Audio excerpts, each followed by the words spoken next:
मंत्रिमंडल शपथ नेला ओडिशा रे से दिन समस्ते बहुत जोर आवाज रे कहले आमे 100 दिन भितर करिकी देखेबू।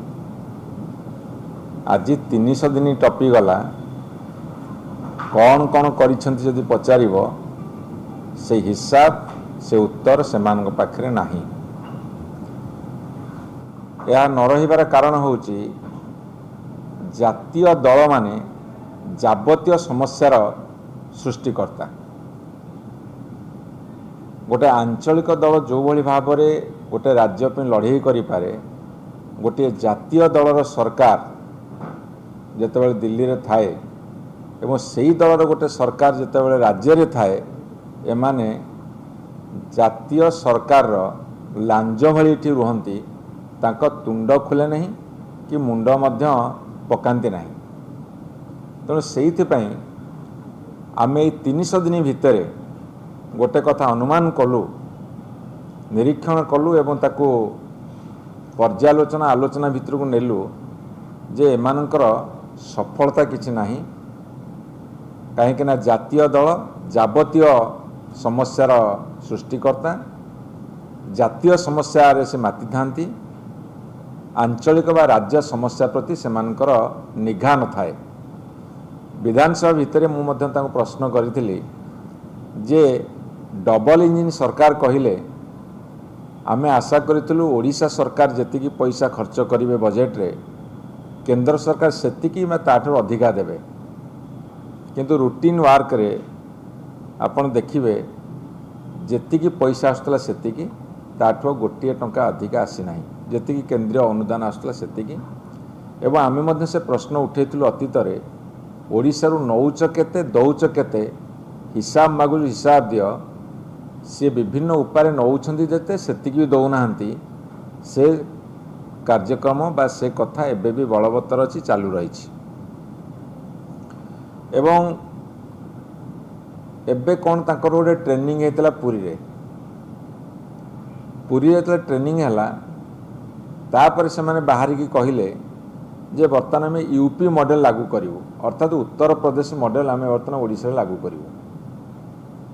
किंतु जेतेबेले मान्यवर नवीन पट्टनायक नेतृत्व रे सरकार चलीथिला, ओडिशा रे जो पदक्षेप निहाउतला ताकू अन्य राज्य माने परवर्ती समय रे अनुसरण करुथले।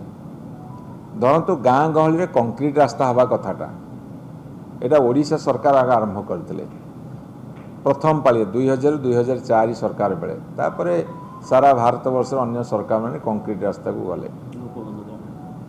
आपणकर गोपबंधु ग्रामीण योजना कथा हो, अन्य राज्य अन्य को ना देले।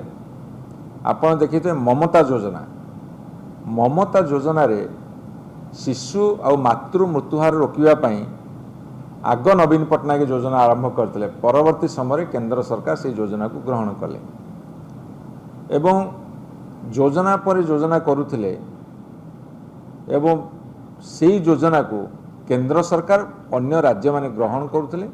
केंद्र सरकार प्रति विभाग को प्रशंसित करुथिले, ता साथिरे अवार्ड पर अवार्ड रिवार्ड पर रिवार्ड दउथिले। सहरांचल विकास कथारे देइछंती, ग्रामांचल रास्ता तैयारी करिया कथारे देइछंती, ग्रामांचल गृह निर्माण करिया कथारे देइछंती। स्वास्थ्य रे विजु स्वास्थ्य कल्याण योजना पर स्वास्थ्य क्षेत्र जो अभूतपूर्व पदक्षेप से आप्रिसिएसन देइछंती। प्राकृतिक विपर्य मुकाबला करिबारे ओडिशा केवल भारत रे नुहे समग्र पृथ्वी रे दृष्टि आकर्षण करिसेंती एवं सेहिथिपे मध्य उच्च प्रशंसित होइछंती। एमिति बहुत योजना रे ओडिशा पथ प्रदर्शक थिला।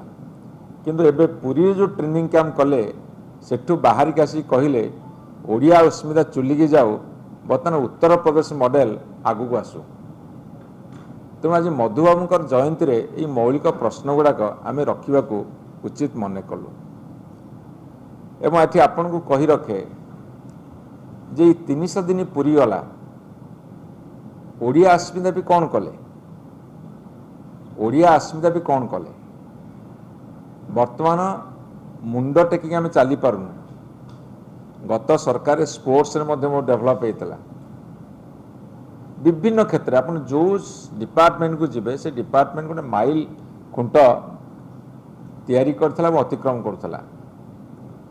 ओडिया अस्मितार कथा कहते मधुबाबूंकर जयंती आज जी ओडिया ओडिशार एवं ओडियार स्वाभिमान भाव में जहाँ को विवेचना करा जाए आज एभली एक पवित्र दिन में आमे जो मौलिक प्रश्न केतोटी रखिलु तार उत्तर जरूर सरकार जनसाधारण को देवे। 6टा मंत्री पद खाली पड़ी 300 दिन हो गला से पूरण कर पारना।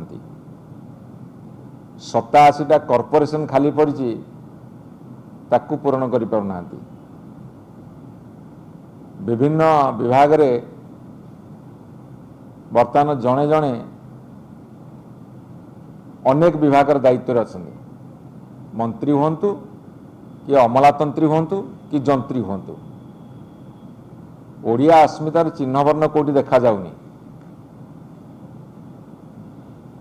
मधुबाबू प्रति श्रेष्ठ श्रद्धांजलि हम यही सरकार जदि आमर ये सामान्य केतोटी प्रश्नर उत्तर दे पारिबे। मो माननीय चैनल मान माध्यम तांको आह्वान रखुची आमर सीनियर लीडर देव भाई अच्छी आमे आह्वान रखुचु यही जो 4-5टी प्रश्न आम कलु तार उत्तर दिंतु।